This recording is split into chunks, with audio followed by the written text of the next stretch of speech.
अगर हमारे साथ कोई दुर्व्यवहार करता है तो मुझे क्रोध से विजय प्राप्त करनी चाहिए या क्षमा से?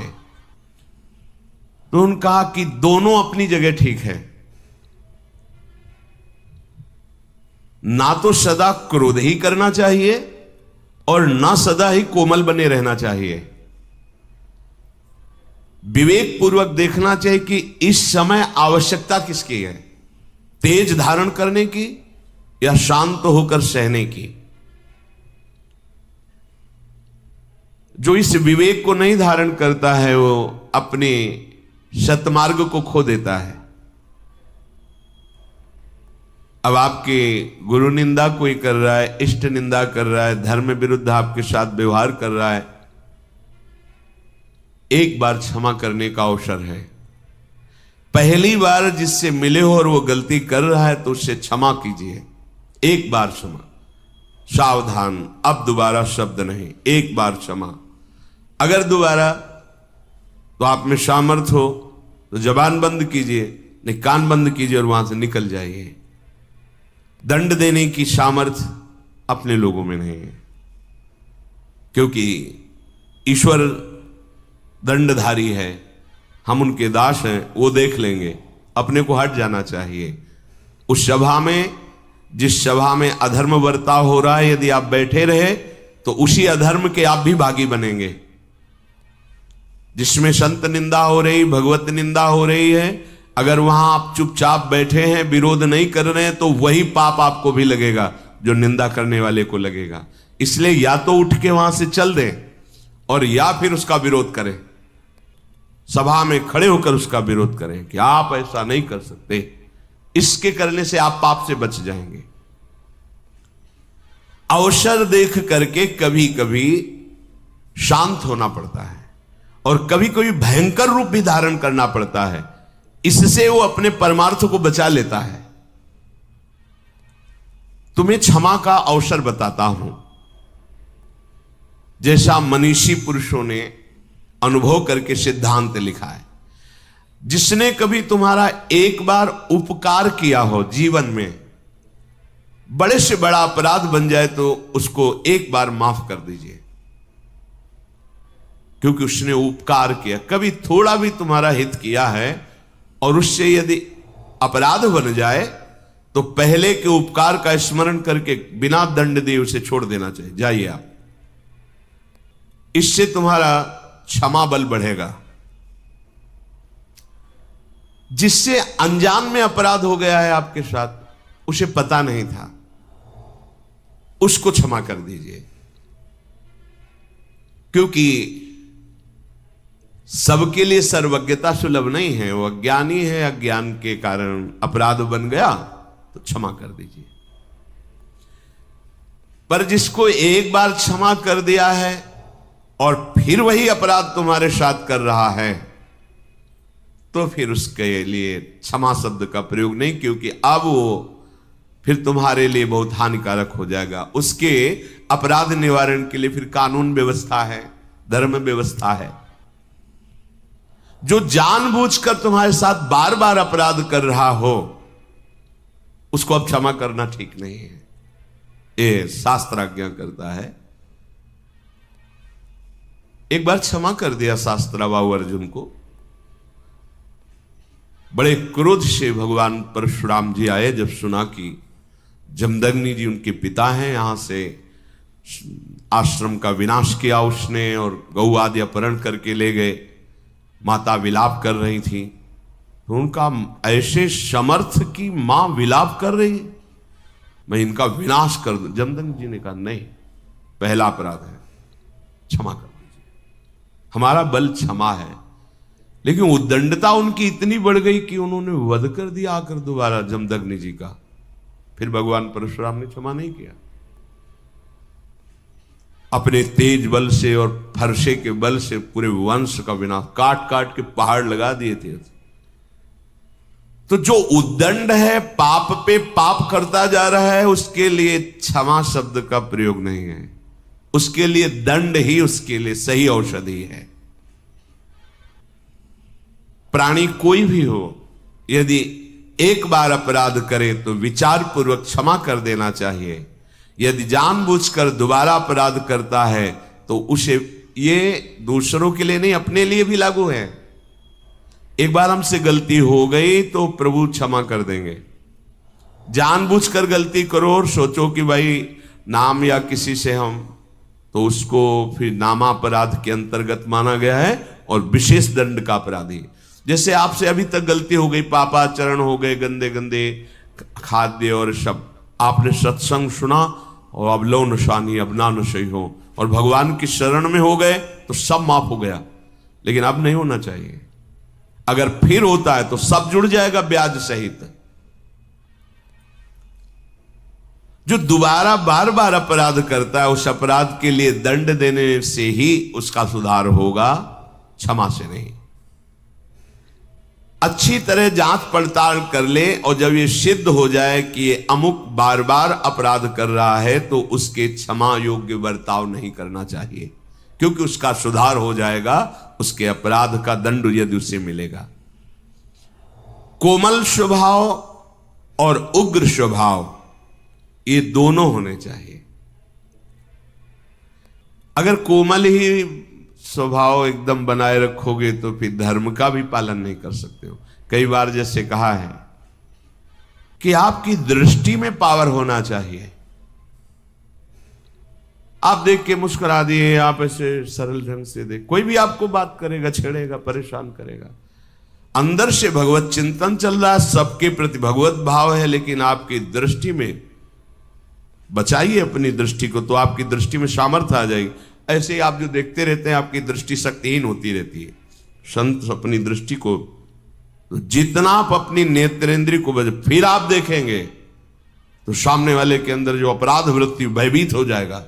दृष्टि में बहुत तक सगर के जो 60,000 पुत्र बड़ी मनमानी करके वो किसी ने घोड़ा बांध दिया था कपिल आश्रम में। भगवान कपिल देव जी तो अपने ध्यान में ही थे, बड़ी उद्दंडता शुरू कर दी आश्रम में। तो केवल देखा ही था, भस्म हो गए। संकल्प नहीं किया था, ऐसा शास्त्र में लिखा है कि उन्होंने संकल्प किया हो जाओ भस्म, ऐसा कुछ नहीं, केवल देखा ही था, भस्म हो गए। उन्हीं के उद्धार के लिए तो भागीरथी गंगा जी का प्रादुर्भाव भूतल पर हुआ।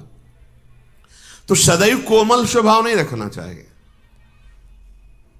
प्राय हमने महापुरुषों में भी देखा है, कभी कोमल बर्ताव तो कभी उग्र स्वरूप। उसे क्या होता है कि उद्दंड मनों पर अपने आप शासन होता है।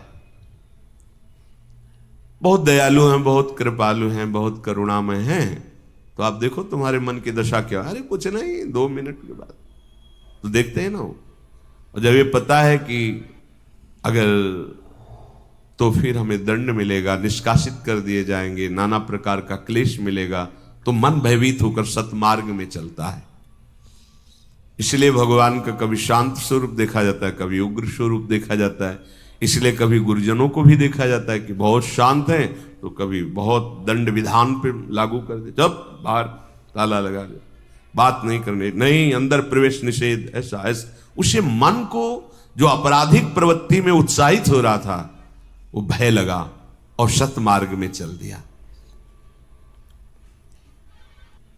यद्यपि कोमलता बहुत ही साध्य विषय है, हृदय कोमल रखना चाहिए, पर हर समय बाहरी मृदुता ठीक नहीं है। जब बचाने के उद्देश्य से दमयंती जी को छुआ तो कुछ नहीं हुआ, और जब काम वासना तो उनका सावधान कदम आगे नहीं। अब साधारण भाव नहीं तुम्हारा काम भाव हो गया है। अगर कदम बढ़ाया तो तुम भस्म हो जाओगे, हम पहले तुम्हें बता रहे हैं। बढ़ाया तो भस्म हो गया। हम हित नहीं चाहते किसी का, लेकिन कोई हमारे धर्म पर प्रहार करे, कोई हमारी इज्जत पर प्रहार करे, कोई ऐसा, तो ऐसे भी काम नहीं चलता है। बराबर भगवान भी ऐसे नहीं रहे हैं, और ऋषियों की भी देख लीजिए, जहां हुआ तो फिर इसका भी प्रयोग किया है।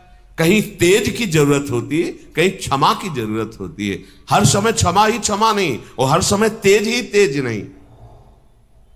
क्षमा भी बल है और तेज भी बल है, और वही बलवान है जो भजन बल से युक्त है।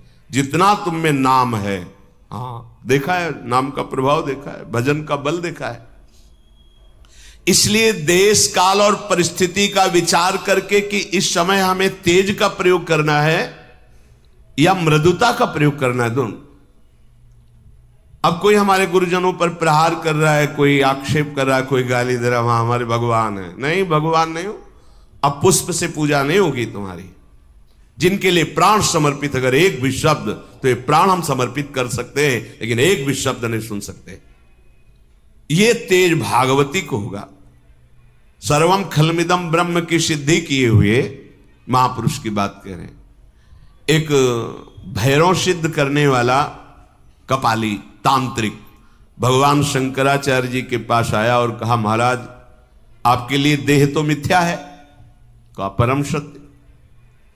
तो फिर आपकी गर्दन उतार ले जाए, हमारे सिद्ध काम में आएगी। आप जैसे ब्रह्म ऋषि की अगर परम पवित्र खोपड़ी से जो हम करेंगे तो भैरव सिद्ध हो जाएगा।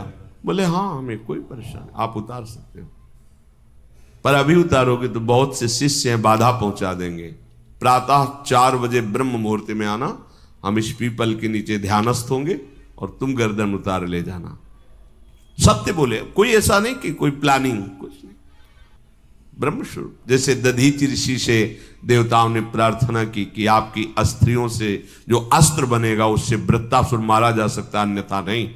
शांत हो गए, अपने प्राणों को ब्रह्म में स्थित करके छोड़ दिया शरीर को। उनके परम पावन दिव्य तपोमयी अस्थियों से वज्रादि बड़े अस्त्र बने, जो अमोघ अस्त्र कहे गए।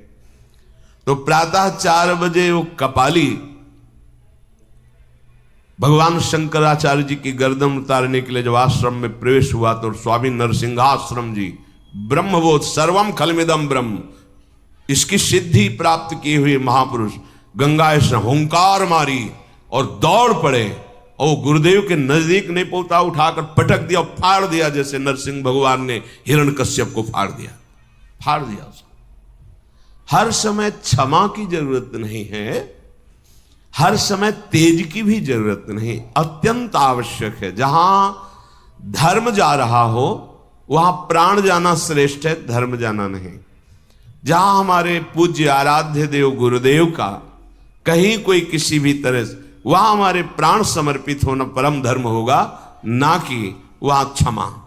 हां, हमें कोई कष्ट दे रहा है तो एक बार हम विचार करके प्रथम अपराध को क्षमा से उसे उस अपराध से मुक्त करेंगे।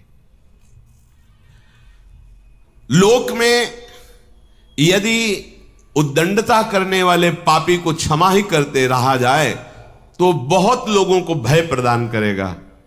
इसलिए कानून बना है, उसे कानून को समर्पित करें, क्योंकि जो दुष्ट स्वभाव वाले जन होते हैं ये भय के द्वारा ही ठीक होते हैं, क्षमा के द्वारा नहीं ठीक होते। कोई ऐसी बिरली घटनाएं होती हैं जो क्षमा से उनका परिवर्तन हो गया कि मैंने अपराध किया, इन्होंने क्षमा किया, उसका हृदय परिवर्तन हो गया।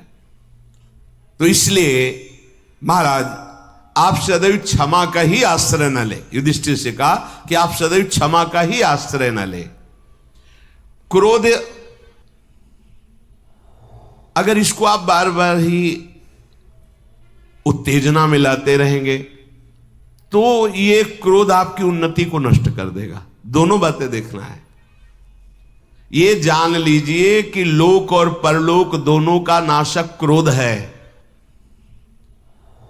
क्रोध जीतने से उन्नति होती है, क्रोध के वशीभूत होने से अवनति होती है। जो जितना क्रोध को अपने काबू में कर लेता है वो उतना ही परमार्थ पथ में आगे बढ़ जाता है। जगत में जो छोटी छोटी बातों में क्रोध करने लगते हैं उनका पतन हो जाता है। इसलिए उपासक को चाहिए कि सर्वनाशक इस क्रोध को पीना सीखे। जब गुस्सा आवे पीना सीखे।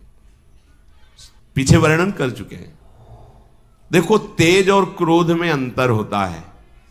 क्रोध होता है कामना के बाद और तेज होता है धर्म संबंध से। जब कोई धर्म का नाश कर रहा हो, जब कोई आराध्य देव, इष्ट देव, गुरुदेव आदि की बात हो तो उस समय एक भागवतिक तेज होता है।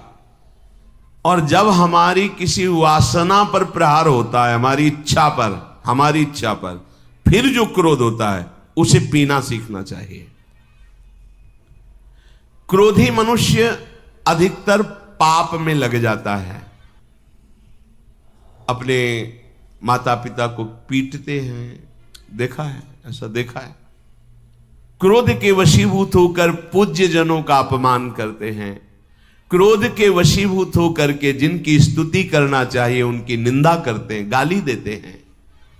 क्रोधी मनुष्य ये समझ नहीं पाता कि क्रोध के लिए कार्य अकार्य का क्या निर्णय किया गया है। नहीं, बस क्रोध आया तो स्मृति का अपहरण कर लेता है।